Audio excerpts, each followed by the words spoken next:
Topic है हमारा urine formation. Urine formation जो है इसमें 3 प्रोसेसेस आती हैं। पहला है ग्लोमेरुलर फिल्ट्रेशन। पहला क्या है? Glomerular filtration. दूसरा है रीअब्जॉर्प्शन और तीसरा है सिक्रीशन। ठीक है, और ये तीनों प्रोसेस होती है नेफ्रॉन के अलग अलग पार्ट में। नेफ्रॉन जो है वो टोटल 2 पार्ट्स हैं उसके। पहला पार्ट क्या था? ग्लोमेरुलस। दूसरा पार्ट क्या नेफ्रॉन का? Renal tubule. रीनल ट्यूब्यूल के पार्ट क्या क्या थे? बोमन्स कैप्सूल, पीसीटी, हैलेज लूप और डीसीटी।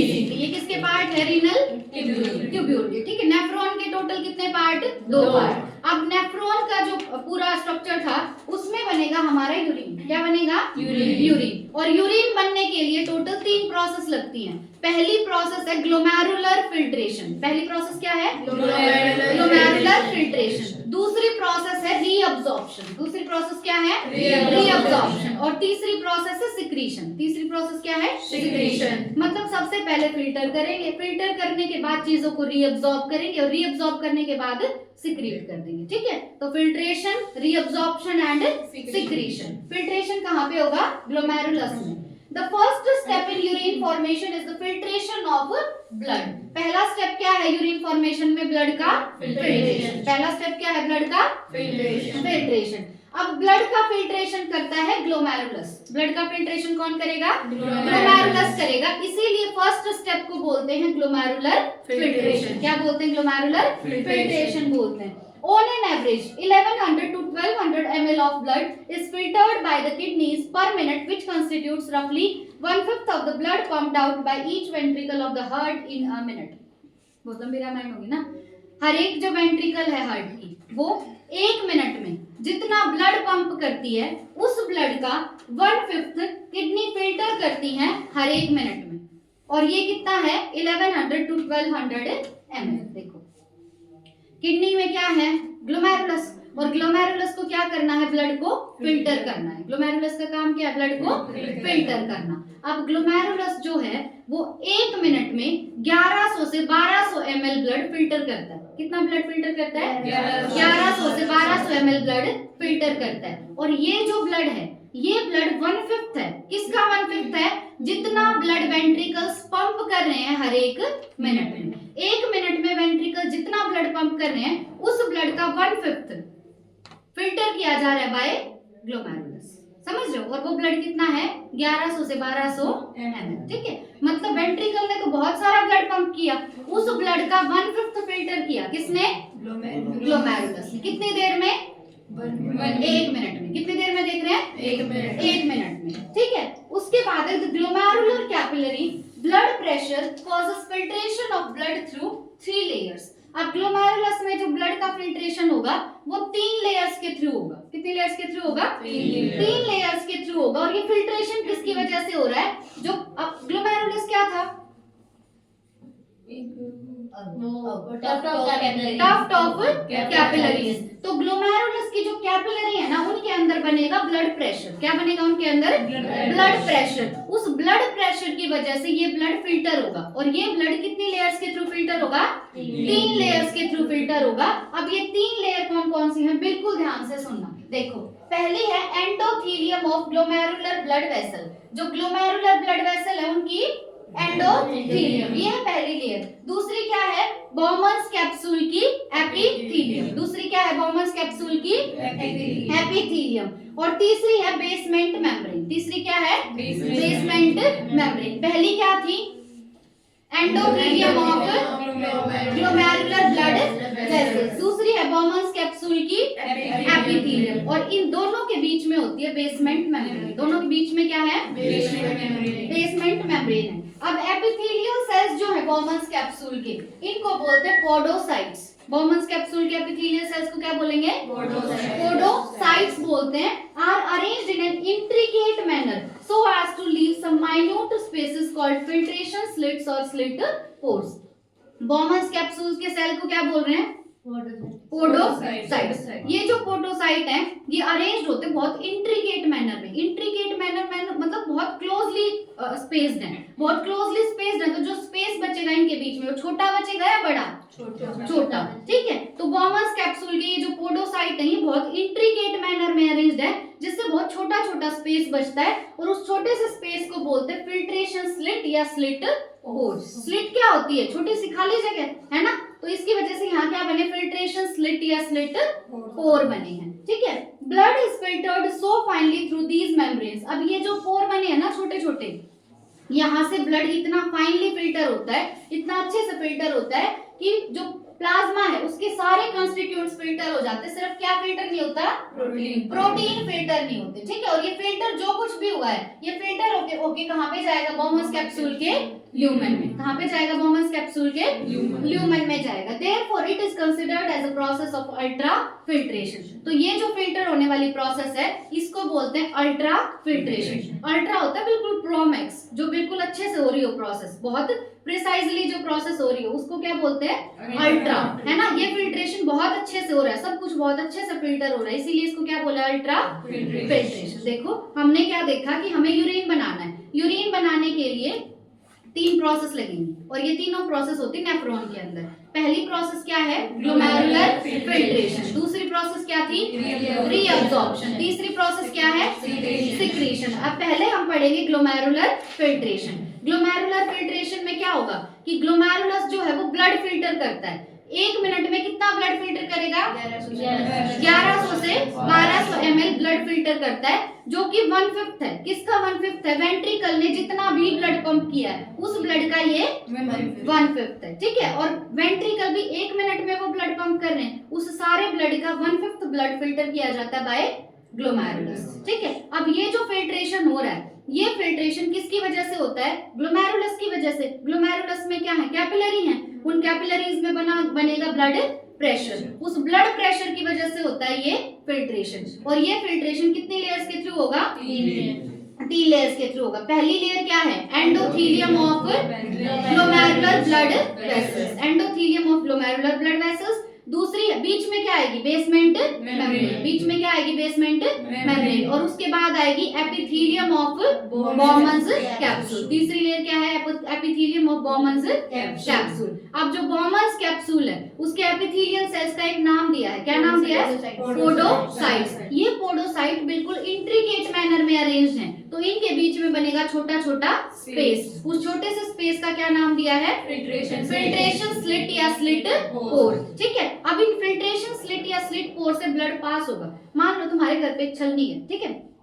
एक छलनी ऐसी है जिसमें बहुत बड़े बड़े पोर हैं और एक छलनी ऐसी है जिसमें बहुत छोटे छोटे पोर हैं। तो अच्छे से चीज फिल्टर किसमें होगी? जिसमें छोटे पोर है। यहाँ पे फिल्ट्रेशन स्लिट या स्लिट पोर बहुत छोटे हैं, तो जो फिल्ट्रेशन होता है वो बहुत अच्छे से होता है। इस तरीके से होगा। देखो ब्लड किससे बना होता है? प्लाज्मा से। तो जो प्लाज्मा है ना उसके सारे जो कॉन्स्टिट्यूएंट्स है वो क्या हो जाएंगे? फिल्टर हो जाएंगे। सिर्फ क्या फिल्टर नहीं होगा? प्रोटीन। क्या फिल्टर नहीं होगा? प्रोटीन फिल्टर नहीं होगा। प्रोटीन छलनी में ऊपर ही रह जाएगा, बाकी सारी चीजें फिल्टर होके नीचे आ जाती हैं, ठीक है। और ये जो भी फिल्टर हुआ ये फिल्टर होके कहाँ आएगा? बॉमन्स कैप्सूल के ल्यूमेन में। कहाँ आएगा? बॉमन्स कैप्सूल के ल्यूमेन में आएगा। और ये जो प्रोसेस हमने पूरी पढ़ी है इस प्रोसेस को बोलते हैं अल्ट्रा फिल्ट्रेशन। अल्ट्रा फिल्ट्रेशन क्यों? क्योंकि ये फिल्ट्रेशन बहुत अच्छे से हुआ है, ठीक है।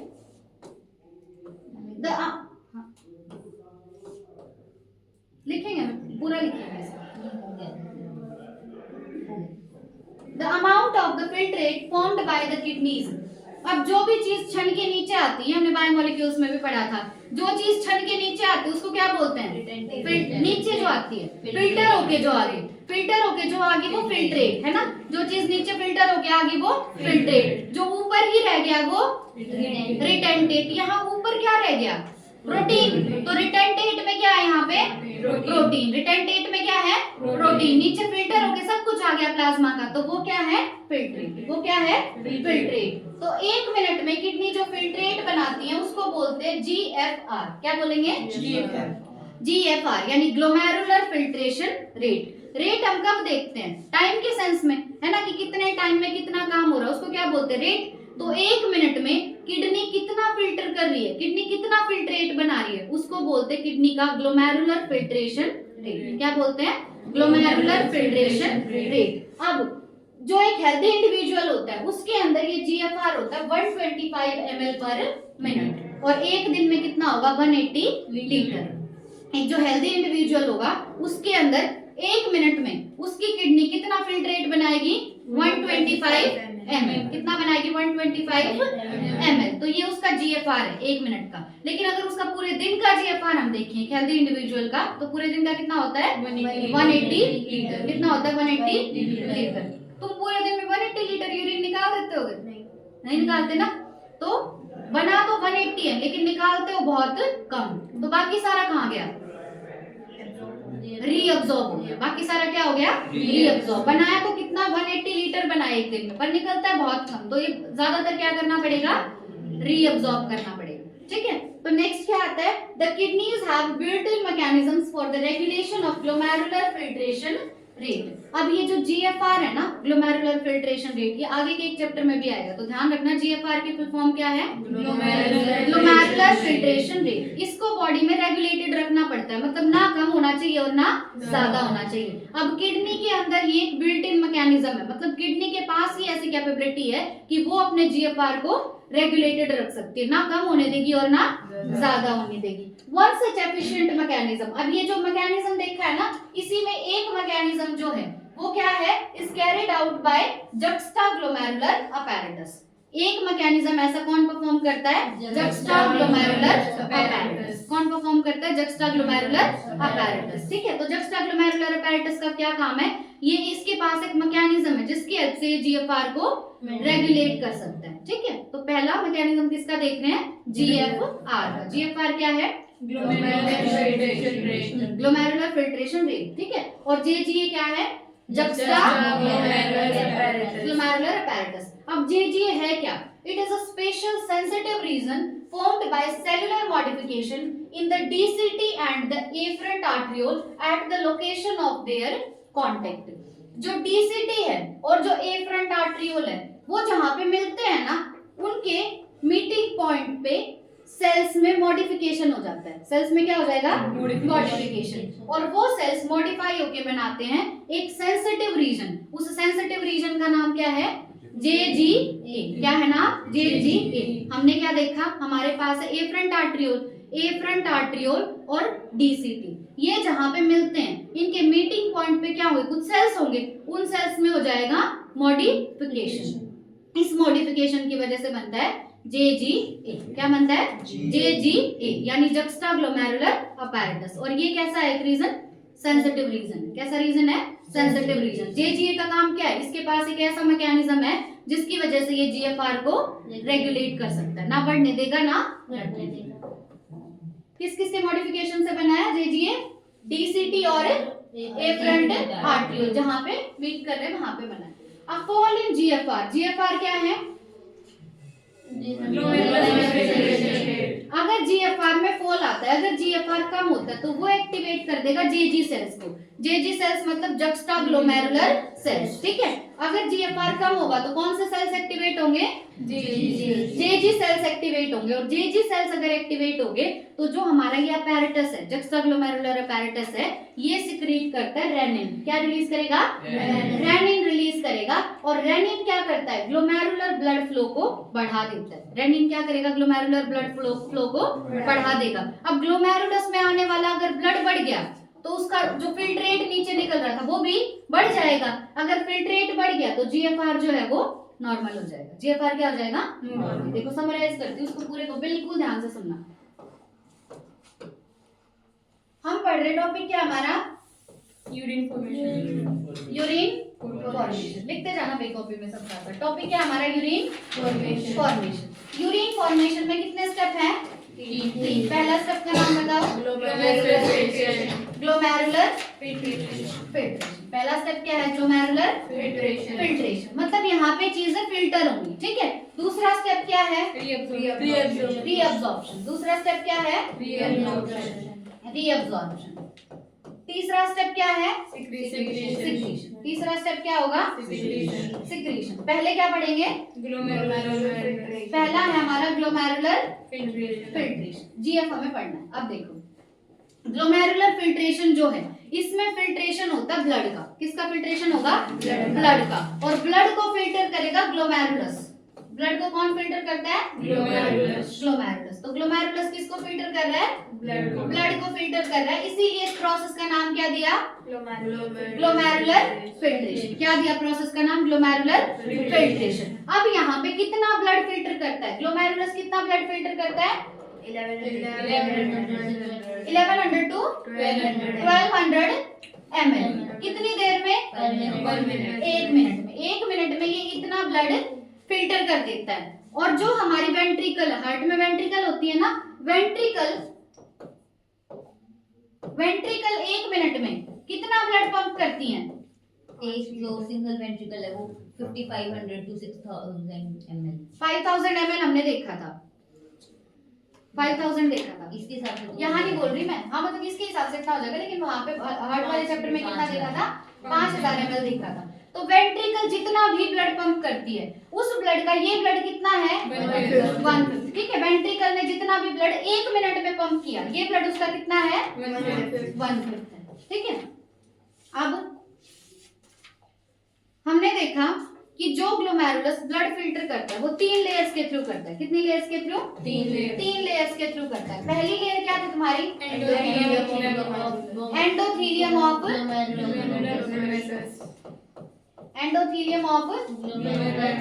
Glomerular blood vessels. दूसरी लेयर क्या थी? बीच वाली लेयर।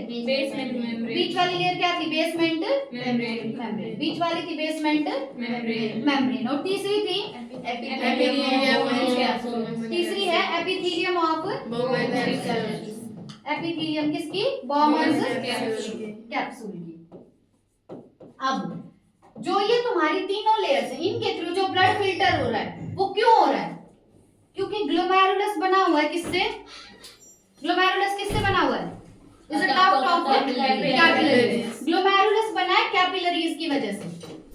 उन कैपिलरीज में जो ब्लड प्रेशर जनरेट होता है, उस ब्लड प्रेशर की वजह से इन तीनों लेयर्स की वजह से, इन तीनों लेयर्स के थ्रू ब्लड फिल्टर होता है। ठीक है, ग्लोमेरुलस किससे बना है? कैपिलरीज से। उन कैपिलरीज में जनरेट होगा ब्लड प्रेशर, उस ब्लड प्रेशर की वजह से इन तीनों लेयर्स से ब्लड फिल्टर हो जाता है। ठीक है, जैसे ये पहली लेयर क्या होगी? एंडोथेलियम, दूसरी बेसमेंट मेम्ब्रेन, और तीसरा बॉमन्स कैप्सूल का एपिथेलियम। अब बॉमन्स कैप्सूल की शेप कैसी थी?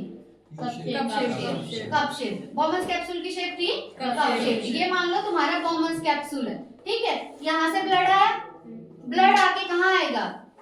एपिथेलियम ऑफ बॉमन्स कैप्सूल के पास। और जो बॉमन्स कैप्सूल के एपिथेलियल सेल्स है, उन सेल्स का नाम क्या है? पोडोसाइट्स। ये तुम्हारा बॉमन्स कैप्सूल है ना, बॉमन्स कैप्सूल के ये सेल्स क्या हैं? पोडोसाइट्स। क्या है ये सेल्स? पोडोसाइट्स। और ये पोडोसाइट्स अरेंज होते बहुत इंट्रिकेट मैनर में। कैसे अरेंज होते हैं? इंट्रिकेट मैनर में अरेंज होते हैं, बिल्कुल। तो इनके बीच में ये जो छोटा छोटा स्पेस बचा, इस स्पेस का नाम क्या है? स्लिट पोर या फिल्ट्रेशन स्लिट। क्या है इसका नाम? फिल्ट्रेशन स्लिट या स्लिट पोर। फिल्ट्रेशन स्लिट या स्लिट पोर। अब देखो ऊपर से क्या आ रहा है? ब्लड आ रहा है ना। क्या आ रहा है ऊपर से?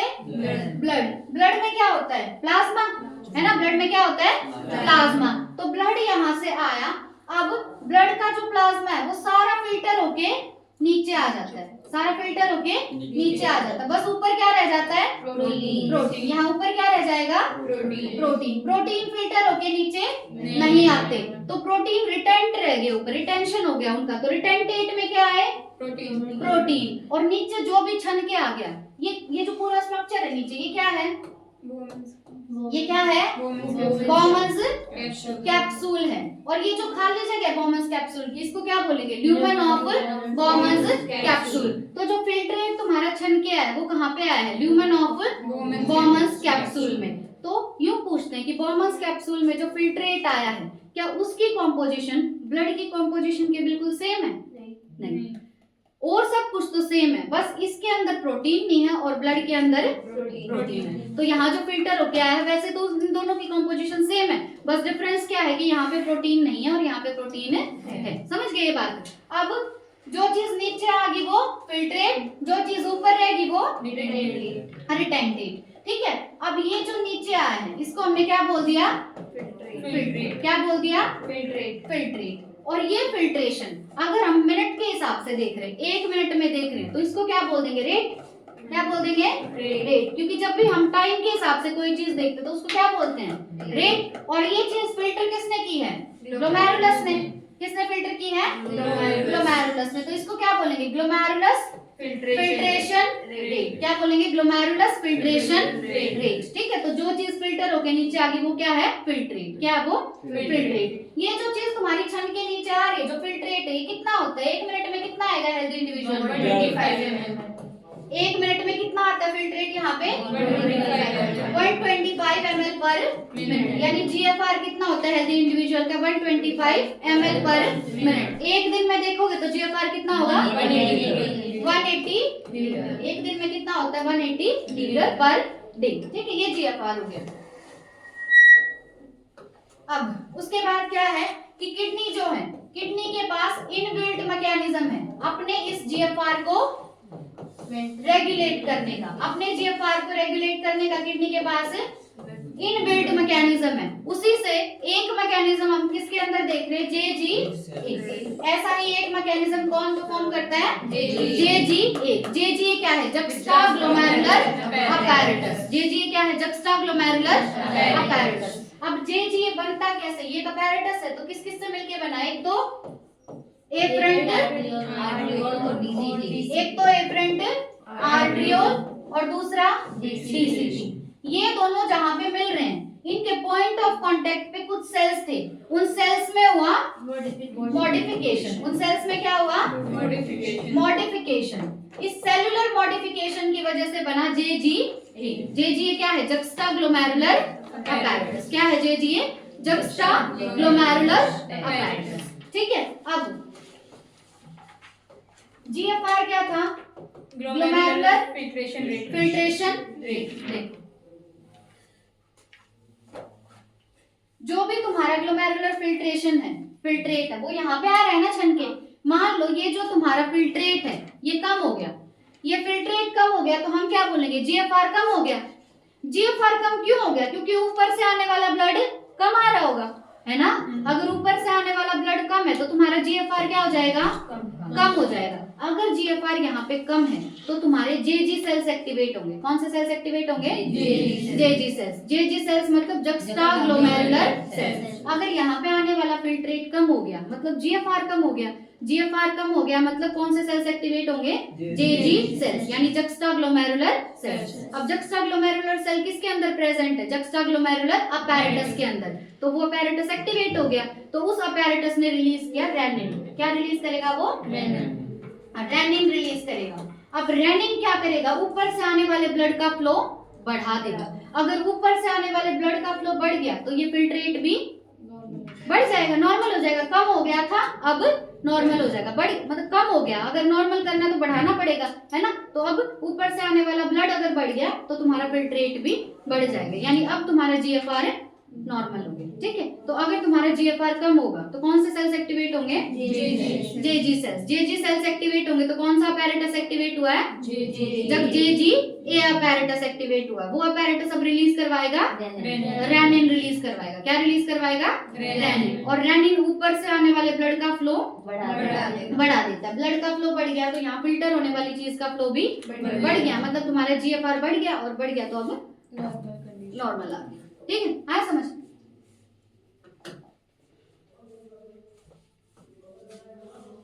अब देखो, a comparison of the volume of the filtrate formed per day। एक दिन में कितना GFR बना हमारा?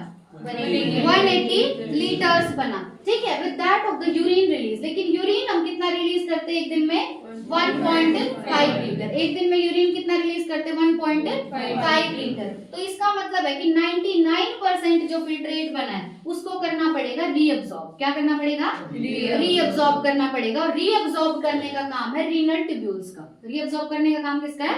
रीनल ट्यूब्यूल का। ठीक है, तो अब तक तो हमने किसका रोल देखा? ग्लोमेरुलस का और बॉमन्स कैप्सूल का। अब उसके नीचे क्या प्रेजेंट थे? PCT, DCT, ये सब प्रेजेंट थे ना। वैसे बॉमन्स कैप्सूल भी किसका पार्ट है? रीनल ट्यूब्यूल का ही पार्ट है। ठीक है, तो अब रीअब्सॉर्प्शन का काम किसका है? रीनल ट्यूब्यूल्स का। वैसे तो एक दिन में हमारा GFR कितना है? 180 लीटर, लेकिन यूरिन हम कितना पास करते हैं? 1.5 लीटर। 1.5 लीटर यूरिन हम पास कर रहे हैं, मतलब 99% क्या करना पड़ेगा? रीअब्सॉर्ब। रीअब्सॉर्प्शन करने का काम किसका? रीनल ट्यूब्यूल्स का। This process is called reabsorption. इसी प्रोसेस को क्या बोलते हैं? सेकंड स्टेप क्या होगा? रीअब्सॉर्प्शन होगा। The tubular epithelial cells in different segments of nephron perform this either by active और पैसिव मैकेनिज्म। ये जो रीअब्सॉर्प्शन की प्रोसेस है, ये या तो एक्टिव तरीके से होगी या पैसिव तरीके से। एक्टिव मतलब एनर्जी लगेगी, पैसिव मतलब कोई एनर्जी नहीं लगेगी, ठीक है। तो रीअब्सॉर्प्शन या तो एक्टिव तरीके से होगा या पैसिव तरीके से होगा। इसको कराता कौन है? जो ये अलग अलग सेगमेंट है नेफ्रॉन के, अलग अलग सेगमेंट मतलब डीसीटी हो गया, पीसीटी हो गया, लूप ऑफ हेनले, ये सेगमेंट है ना नेफ्रॉन के, तो इनके अंदर प्रेजेंट होते हैं एपिथेलियल सेल। और वो एपिथेलियल सेल कैसे होंगे? ट्यूबुलर, क्योंकि ये ट्यूब है ना सारी, डीसीटी ट्यूब है, लूप ऑफ हेनले ट्यूब है, पीसीटी ट्यूब है, सारी ट्यूब है। तो इन ट्यूब के अंदर क्या प्रेजेंट होते हैं? Epithelial cells. वो एपिथेलियल सेल्स कराएंगे रीअब्सॉर्प्शन। क्या कराएंगे? रीअब्सॉर्प्शन। ये रीअब्सॉर्प्शन होगा या तो एक्टिव प्रोसेस से या पैसिव प्रोसेस से। For example, substances like glucose, amino acids, Na positive, etc.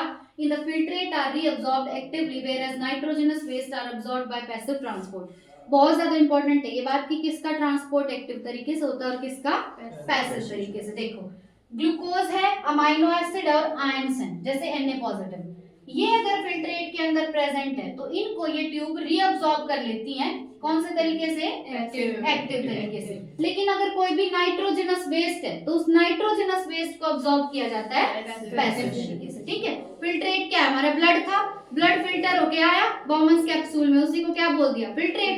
इस फिल्ट्रेट के अंदर अगर ग्लूकोज प्रेजेंट है, अमीनो एसिड प्रेजेंट है या आयंस Na पॉजिटिव ये प्रेजेंट है, तो इनको अब्सॉर्ब कर लिया जाएगा। कौन से तरीके से? एक्टिव तरीके से। लेकिन अगर उस फिल्ट्रेट में नाइट्रोजनस वेस्ट थे तो नाइट्रोजनस वेस्ट को अब्सॉर्ब किया जाएगा पैसिव तरीके से, ठीक है। Reabsorption of water also occurs passively in the initial segments of the nephron. अगर वाटर का रीअब्सॉर्प्शन करवाना है तो फिल्ट्रेट के अंदर वाटर भी तो होगा ना, तो उस वाटर का अगर रीअब्सॉर्प्शन कराना है तो वो भी होगा पैसिव तरीके से। वाटर का रीअब्सॉर्प्शन भी कैसे होगा? पैसिव प्रोसेस से होगा, लेकिन वो नेफ्रॉन के इनिशियल सेगमेंट्स में हो जाता है। नेफ्रॉन का इनिशियल सेगमेंट कौन सा है? पीसीटी। इनिशियल सेगमेंट कौन सा है? पीसीटी, ठीक है। हाँ, वैसे तो बॉमन्स कैप्सूल भी रीनल ट्यूब्यूल का ही पार्ट है, नहीं है ना? तो वाटर का जो रीअब्सॉर्प्शन है वो नेफ्रॉन के इनिशियल सेगमेंट्स में ही हो जाता है। During urine formation the tubular cells secret substances. अब ये जो पैराग्राफ पढ़ाई किसका था? रीअब्सॉर्प्शन का। रीअब्सॉर्प्शन के बाद थर्ड स्टेप कौन सा था? सिक्रीशन। तो यूरिन फॉर्मेशन के दौरान जो ट्यूबुलर सेल्स हैं वो सिक्रीट करते हैं कुछ सब्सटेंसेस जैसे H पॉजिटिव, K पॉजिटिव और अमोनिया इनटू द फिल्ट्रेट। देखो, बॉमन्स कैप्सूल में क्या आ गया? फिल्ट्रेट आ गया ना। उस फिल्ट्रेट में से हम काम की चीजें निकाल लेंगे और कुछ उसके अंदर डालेंगे भी, है ना। तो जो चीज डालेंगे उसके अंदर उसको बोलते हैं सिक्रीशन। क्या बोलेंगे? सिक्रीशन। तो इस फिल्ट्रेट में एक्स्ट्रा क्या क्या ऐड किया जाता है? H पॉजिटिव डाला जाता है, इसमें K पॉजिटिव और अमोनिया। क्या क्या डाला जाएगा फिल्ट्रेट में? H positive, K positive, ammonia. Filtrate clear है ना क्या है? जो ब्लड ऊपर से फिल्टर होके आए उसी को क्या बोलते हैं? फिल्ट्रेट। तो उस फिल्ट्रेट में से कुछ चीजें हम निकाल रहे हैं जिसको रीअब्सॉर्प्शन बोल रहे हैं और कुछ चीजें हम वापस डाल रहे हैं उसमें, उसको क्या बोलते हैं? सिक्रीशन। तो सिक्रीशन किस किस का किया जा रहा है फिल्ट्रेट में? H पॉजिटिव, K पॉजिटिव और अमोनिया का। Tubular secretion is also an important step in urine formation as it helps in the maintenance of ionic and acid base balance of body fluids. अब tubular secretion भी जरूरी है। क्यों जरूरी है? ताकि बॉडी के अंदर आयनिक बैलेंस भी मेंटेन रहे और एसिड बेस बैलेंस भी मेंटेन रहे। हमारी बॉडी है, हमारी बॉडी में क्या है? Body fluids. उन बॉडी फ्लूइड्स का हमें आयनिक बैलेंस भी बना के रखना है और एसिड बेस बैलेंस भी बना के रखना है। इसके लिए कौन सी प्रोसेस जरूरी है? सिक्रीशन। कौन सी प्रोसेस जरूरी है? सिक्रीशन, ठीक है। आया समझ?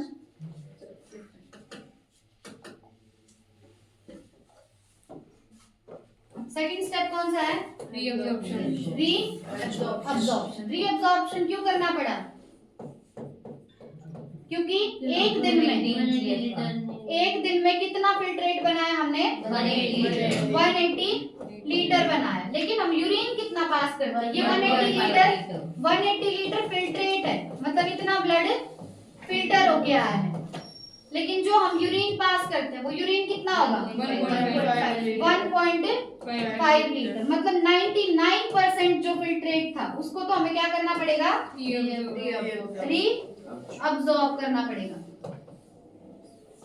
अब रीअब्जॉर्प्शन होता कहाँ पे है? रीनल ट्यूब्यूल में। रीअब्जॉर्प्शन करेगा कौन? ये काम किसका है? रीनल ट्यूब्यूल का।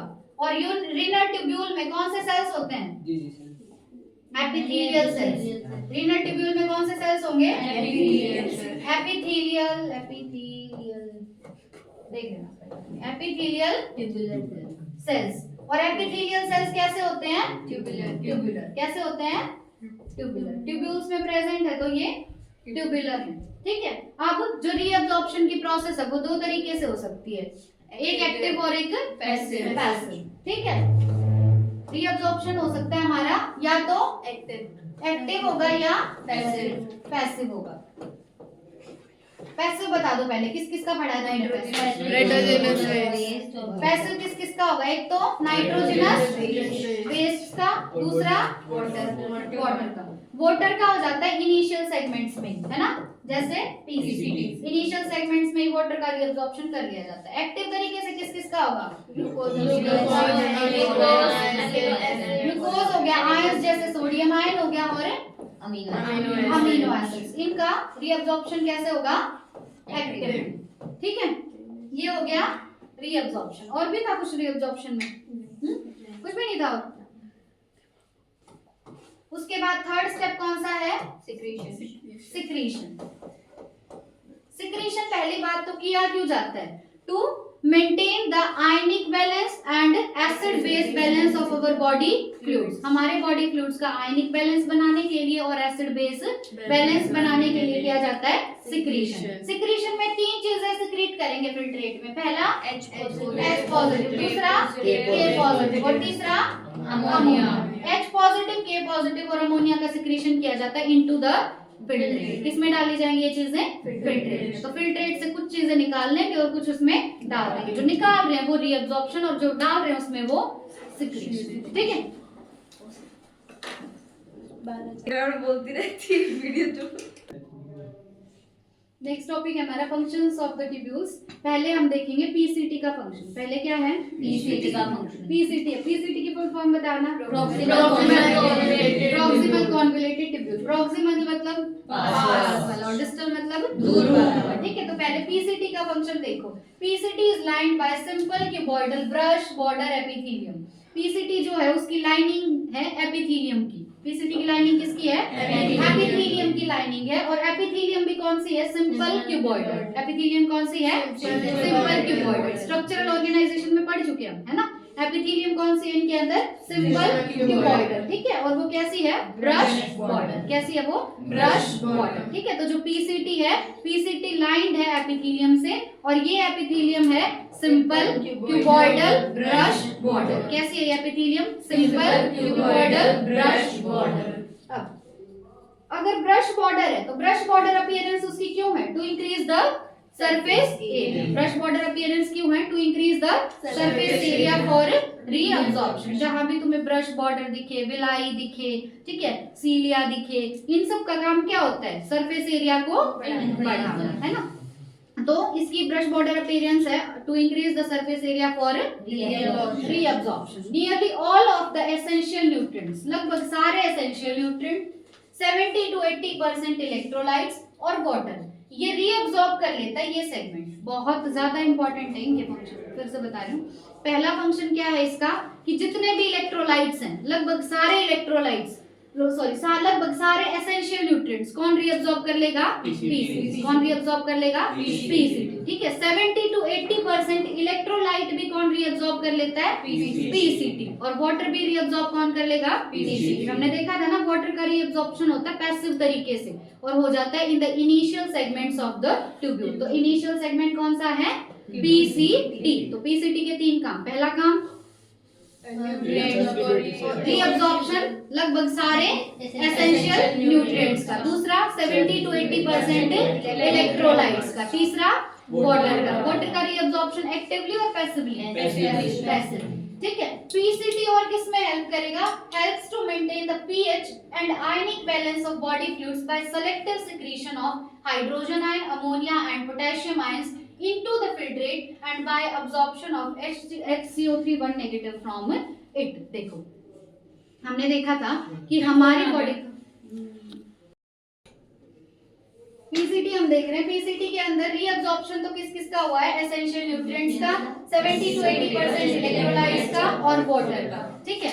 अब हमने इससे ऊपर वाले पैराग्राफ में देखा था कि हमारी बॉडी में एक तो एसिड बेस बैलेंस बनाने के लिए और एक आयनिक बैलेंस बनाने के लिए क्या किया जाता है? सिक्रीशन। क्या किया जाएगा? सिक्रीशन किया जाएगा इनटू द फिल्ट्रेट। सिक्रीशन किस किस का हो रहा था? H पॉजिटिव, K पॉजिटिव और अमोनिया का। या तो तुम एसिड बेस बैलेंस बोलो या पीएच बोलो। ठीक है। तो बॉडी का पीएच मेंटेन करने के लिए या एसिड बेस बैलेंस मेंटेन करने के लिए और बॉडी का आयनिक बैलेंस मेंटेन करने के लिए फिल्ट्रेट के अंदर कुछ चीजें सिक्रीट की जाती हैं। अब जो पीसीटी है, पीसीटी फिल्ट्रेट में क्या क्या सिक्रीट करेगा? H पॉजिटिव, K पॉजिटिव और अमोनिया। इनका सेलेक्टिव सिक्रीशन करता है। क्या करता है इनका? सेलेक्टिव सिक्रीशन करता है। तो ये सेलेक्टिव वर्ड ध्यान रखना। और ये फिल्ट्रेट से क्या क्या चीजें अब्सॉर्ब करेगा? HCO3 negative. क्या अब्सॉर्ब करेगा? HCO3 negative. देखो तीन चीजें कर रहा है पीसीटी, अब्सॉर्प्शन, रीअब्सॉर्प्शन और सिक्रीशन। किससे? फिल्ट्रेट से। क्यों कर रहा है? क्योंकि फिल्ट्रेट हमारा बन गया था 180 लीटर, लेकिन बाहर सिर्फ कितना निकालना है? 1.5 लीटर। इसीलिए फिल्ट्रेट में से करना पड़ेगा रीअब्सॉर्प्शन। अब पीसीटी रीअब्सॉर्प्शन किस किस का कर रहा है? पहला लगभग सारे एसेंशियल न्यूट्रिएंट्स। दूसरा 70 to 80% इलेक्ट्रोलाइट्स और तीसरा वाटर। ठीक है। तीसरा वाटर का। इनका तो रीअब्सॉर्प्शन हो गया। अब्सॉर्प्शन किसका कर रहा है? HCO3 नेगेटिव का। अब्सॉर्प्शन किसका कर रहा है? HCO3 नेगेटिव का। और सिक्रीशन किस किस का कर रहा है? यानी फिल्ट्रेट में डाल क्या क्या रहा है? H पॉजिटिव, K पॉजिटिव और अमोनिया। ये तीनों चीजें डाल रहा है। क्यों डाल रहा है? ताकि बॉडी फ्लूइड्स का एसिड बेस बैलेंस और आयनिक बैलेंस मेंटेन रहे। एसिड बेस बैलेंस मतलब पीएच। ठीक है।